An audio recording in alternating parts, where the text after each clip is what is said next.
Joining us now, our dear friend from Red Wave Investments, where he's broken out to help you and me, the average ordinary Joe. Isn't that a song, Mark? I don't know. It might a be. Joe Walsh song. But to make sure that we have a little something for retirement. And I know that I was talking with my wife about the fact that we're 2 grocery bags short now in my take-home pay because of the 2% increase in the withholding tax return of the. That's the Social Security money. But if somebody's investing, or even if somebody's just setting aside a little bit each week, that really cuts into that. Have you seen this among some of your clients? Like, Mark, I'm going to have to close down some of my investments or back off some of my investing?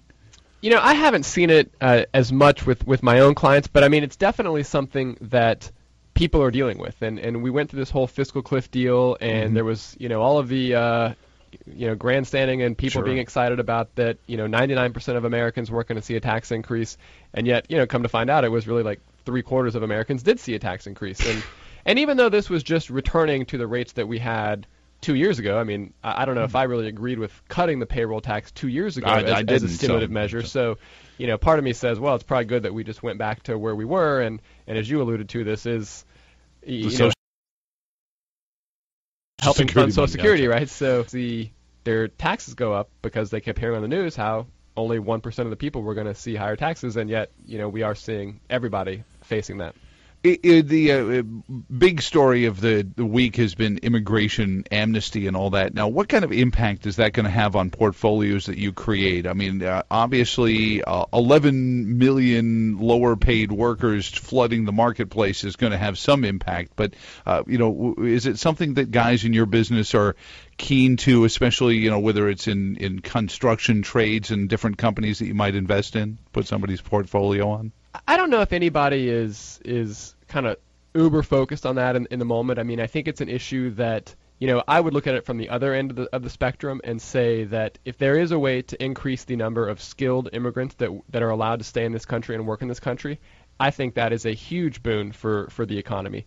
Now, it seems like this package deal is trying to roll everything into one, gigantic bill.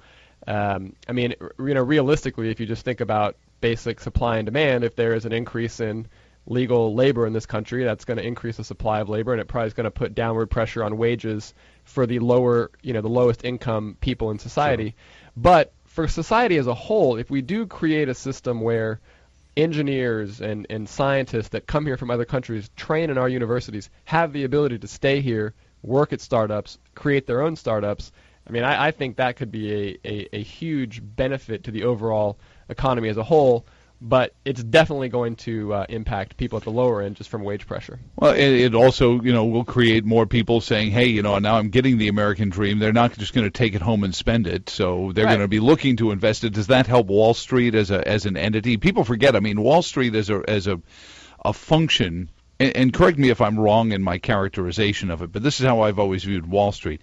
It is a place where American industry, if they need to raise the money to build something large, not something that can ask their brother and sister-in-law, hey, I want to do something big and profound or expand, that's where they go to help, to raise that money. We talk about Kickstarter and a lot of these websites where you can do this with individuals. That really is what Wall Street is. It's companies, it's American industry, going to a Kickstarter program saying, who wants to buy in, kind of thing.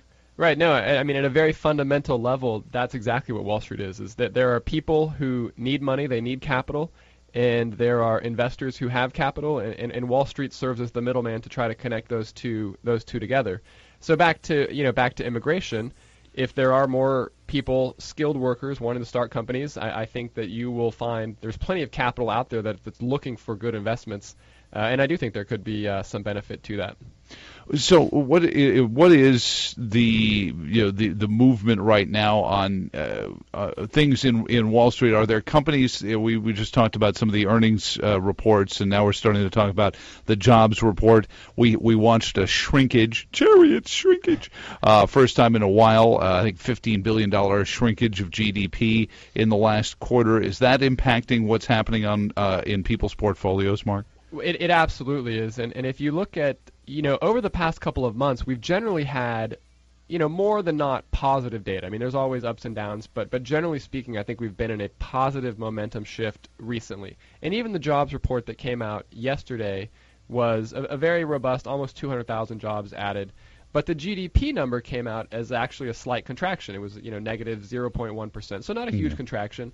And a lot of that, people will argue, was, shifted into the third quarter, and, you could have all kinds of reasons of why stuff wanted to be shifted into the third quarter versus fourth quarter. But, that still kind of puts you at a 1.5% GDP growth rate over the past 6 months, which is not that great. No. But then to counter that, we have seen Mexico's is higher. Yeah, I mean, most people. You want to talk about fighting immigration? Yeah. Hey, vámonos, trabaja aquí. Yeah.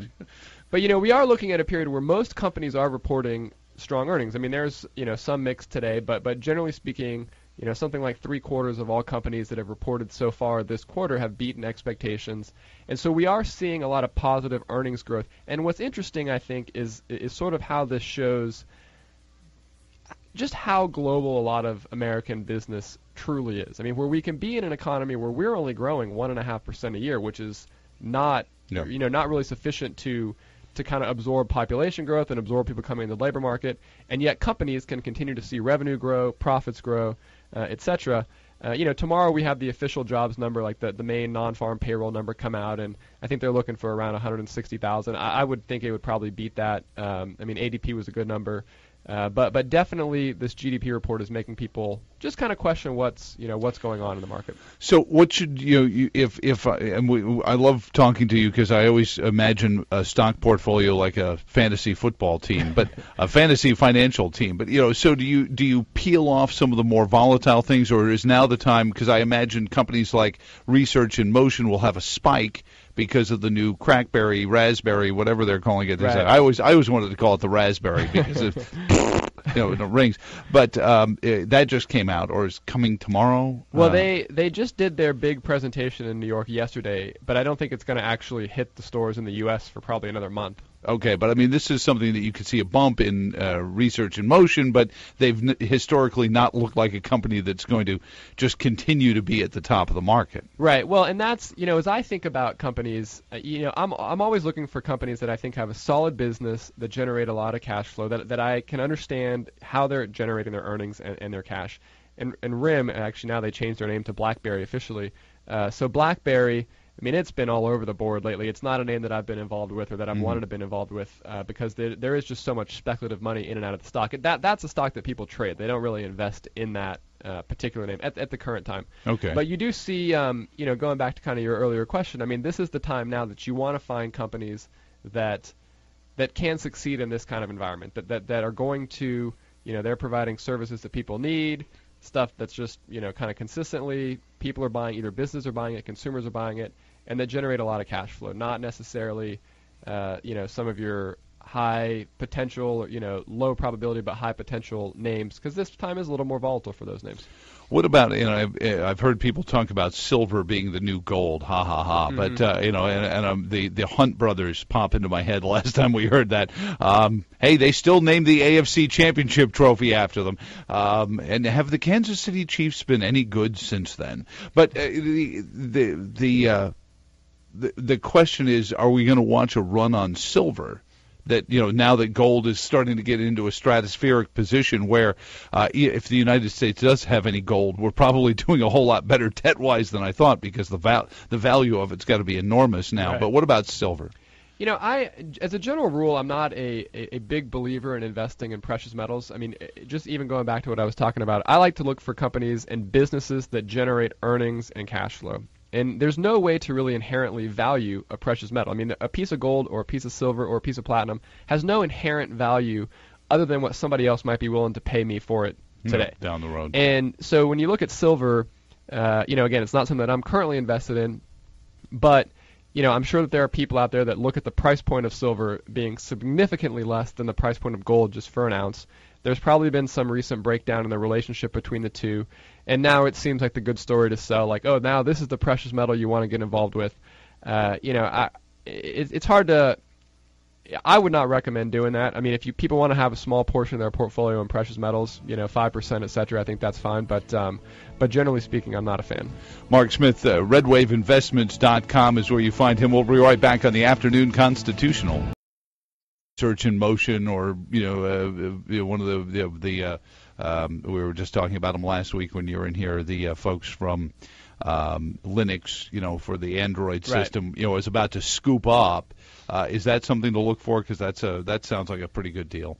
There are strategies that focus on event-driven companies, and they're looking for companies that they think are going to be buyout targets for somebody. I mean, that's not the strategy that I employ. Okay. I mean, if it is a strategy that you can, if it's a good company and it seems like it's got great fundamentals and there might be a chance for a takeout, then I think that's great upside.